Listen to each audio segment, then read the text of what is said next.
आज की वीडियो में हम लोग क्लास 7th की हिंदी का चैप्टर 15 नीलकंठ के प्रश्न उत्तर पर चर्चा करने वाले हैं।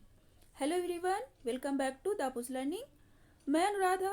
आगे बढ़ने से पहले अगर आप मुझे पहली बार देख रहे हैं और आपको मेरा वीडियो अच्छा लगे तो लाइक शेयर जरूर करें तथा चैनल को ज्वाइन करके हमें सपोर्ट करें ताकि आगे भी आपके लिए इसी तरह की वीडियो लाते रहें।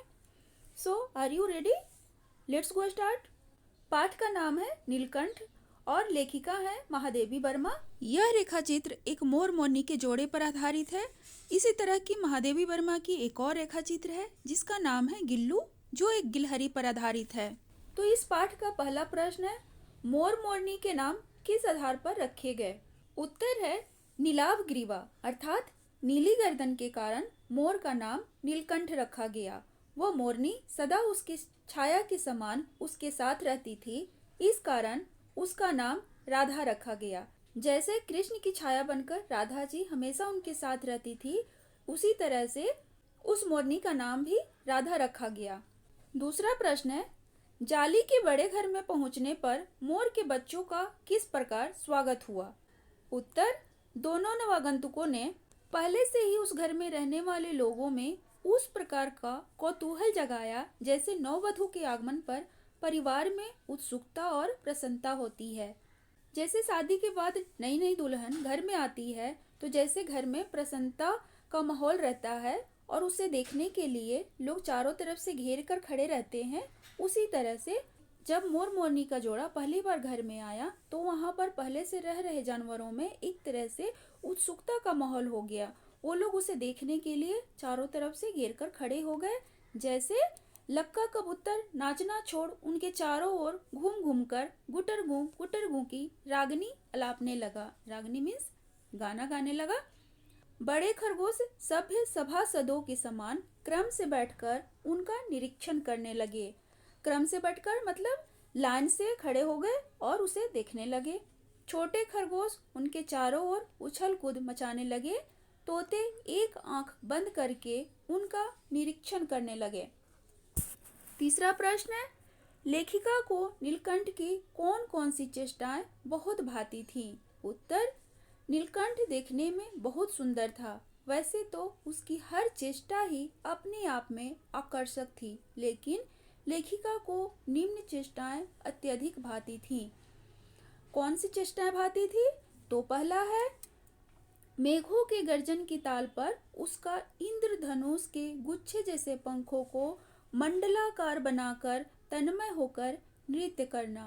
अर्थात जब बादल गरजता था तो उसके जो रंग बिरंगे इंद्रधनुष जैसे पंख थे उनको वो चारों तरफ फैलाकर तन्मय होकर यानी एकाग्र होकर उसका नाचना लेखिका को बहुत अच्छा लगता था। लेखिका के हाथों से हौले हौले चने उठाकर खाते समय उसकी चेष्टाएं हंसी और विस्मय उत्पन्न करती थी। हौले हौले मीन्स धीरे धीरे एक एक करके जब वो चने उठाकर खाता था तो लेखिका को बहुत अच्छा लगता था। चौथा प्रश्न है, इस आनंदोत्सव की रागनी में बेमेल स्वर कैसे बज उठा? वाक्य किस घटना की ओर संकेत कर रहा है? उत्तर है, इस आनंदोत्सव की रागनी में बेमेल स्वर कुब्जा मोरनी के आने के कारण बज उठा। एक दिन महादेवी वर्मा नखास कोने से निकली तो बड़े मियाँ ने उन्हें एक मोरनी के बारे में बताया जिसका पाँव घायल था। लेखिका उसे 7 रुपए में खरीदकर अपने घर ले आई और उसकी देखभाल की। वह कुछ ही दिनों में स्वस्थ हो गई। उसका नाम कुब्जा रखा गया। वह स्वभाव से मेल मिलाप वाली न थी। ईर्ष्यालु प्रकृति के होने के कारण वह नीलकंठ और राधा को साथ साथ न देख पाती थी। जब भी उन्हें साथ देखती तो राधा को नोच डालती। वह स्वयं नीलकंठ के साथ रहना चाहती थी। एक बार उसने राधा के अंडे भी तोड़ डाले।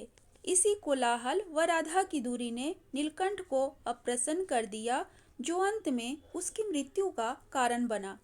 कहानी में तो आप लोगों ने पढ़ा होगा, जब मोर मोरनी के बच्चों का जोड़ा आया उसके बाद लेखिका एक और मोरनी को 7 रुपए में खरीद कर लाती हैं, जो घायल अवस्था में लेखिका को मिलती है और लेखिका उसे अपने घर लाकर उसकी सेवा करके उसको स्वस्थ बना देती हैं। और एक शारीरिक कमी की वजह से उसका नाम कुब्जा रखा जाता है।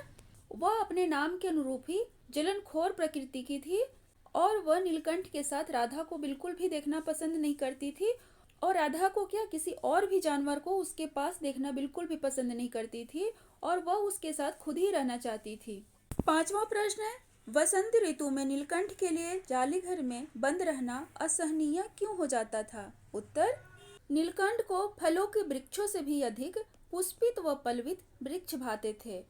यानी कि नीलकंठ को फलों के वृक्ष उतने नहीं अच्छे लगते थे जितने कि सुगंधित और खिले पत्तों वाले पेड़ अच्छे लगते थे।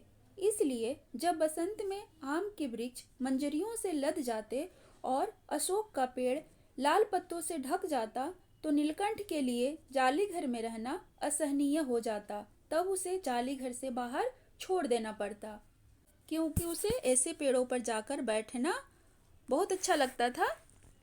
6ठा प्रश्न है, जाली घर में रहने वाले सभी जीव एक दूसरे के मित्र बन गए थे पर कुब्जा के साथ ऐसा संभव क्यों नहीं हो पाया? जाली घर में तरह तरह के जो जानवर रहते थे जैसे खरगोश, कबूतर, तोते, वो सब आपस में एक दूसरे के दोस्त थे, लेकिन जब कुब्जा मोरनी आए तो उसका कोई भी दोस्त नहीं बन सका। इसका कारण बताना है।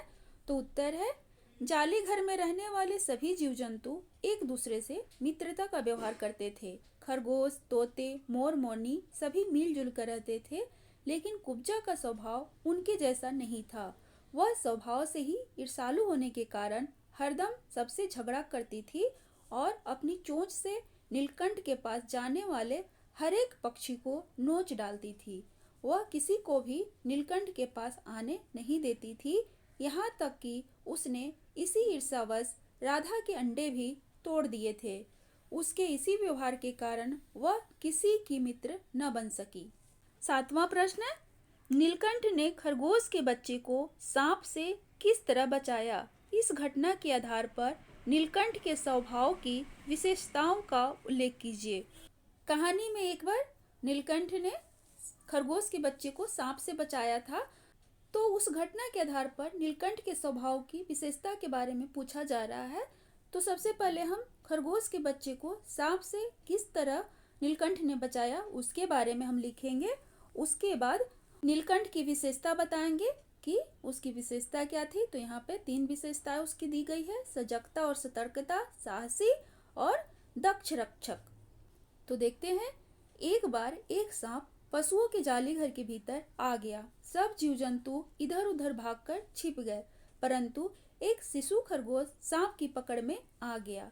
सांप ने उसे निगलने के लिए उसका आधा पिछला शरीर मुंह में दबा लिया। नन्हा खरगोश धीरे धीरे ची ची कर रहा था। सोए हुए नीलकंठ ने जब यह क्रंदन सुना तो वह झट से अपने पंखों को समेटता हुआ झूले से नीचे आ गया। उसने सतर्क होकर सांप के फन को पंजों में दबाया और अपनी चोंच से इतने प्रहार उस पर किए कि वह अधमरा हो गया और फन की पकड़ ढीली होते ही खरगोश का बच्चा मुख से निकल आया। इस प्रकार नीलकंठ ने खरगोश के बच्चे को सांप से बचाया। इस घटना के आधार पर नीलकंठ के स्वभाव की निम्न विशेषताएं उभर कर आती है। तो पहली विशेषता है सजगता और सतर्कता। जाली घर के ऊंचे झूले पर सोते हुए खरगोश की करुण आवाज सुनकर उसे यह शक हो गया कि कोई प्राणी संकट में है और वह झट से मदद के लिए झूले से नीचे उतर आया। साहसी होना, नीलकंठ साहसी प्राणी है। अकेले ही उसने सांप को खरगोश के बच्चे को बचाया और सांप के 2 खंड करके यानी 2 टुकड़े में करके अपनी वीरता का परिचय दिया। दक्ष रक्षक यानी कि एक चौकन्ना पहरेदार। खरगोश को मौत के मुंह से बचाकर नीलकंठ ने यह सिद्ध कर दिया कि वह दक्ष रक्षक है। उसके रहते किसी प्राणी को कोई भय न था। दयालु, नीलकंठ एक दयालु प्रवृत्ति का था। इस कारण वह खरगोश के बच्चे को सारी रात अपने पंजों में छिपाकर उसे उस्मता देता रहा, क्योंकि खरगोश का जो बच्चा था बिल्कुल छोटा सा था, नन्हा सा था। अब 8वां प्रश्न है भाषा की बात से।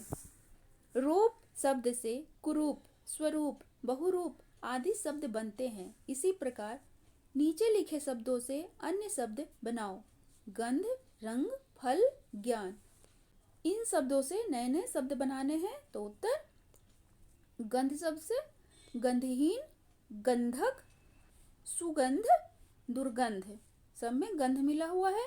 रंग, रंगहीन, रंगहीन, रंग प्लस हीन, हीन एक तरह से प्रत्यय हो गया। और बेरंग, बे उपसर्ग हो गया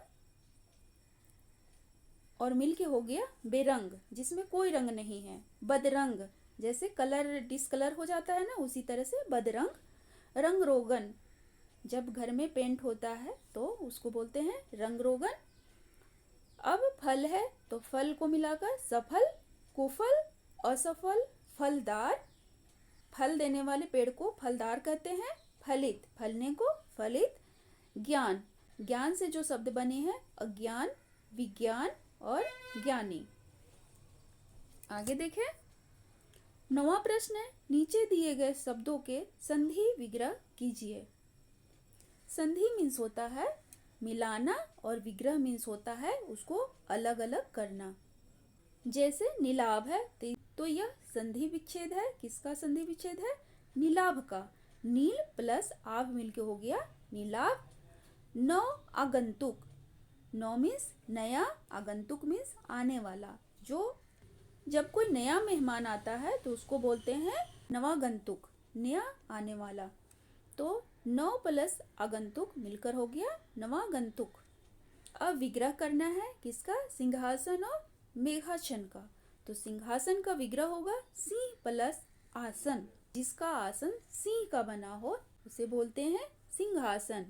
मेघाच्छन मतलब मेघ प्लस आच्छन। मेघ मतलब बादल, जब बादल आकाश में भर जाते हैं, छा जाते हैं, तो उसको बोलते हैं मेघाच्छन। आशा है वीडियो आपको अच्छी लगी होगी। अगर आपका कोई सजेशन है तो कमेंट बॉक्स में लिख सकते हैं और कमेंट करके ये भी बताइए कि वीडियो आपको कैसी लगी और अगला वीडियो आप किस टॉपिक पर देखना चाहते हैं।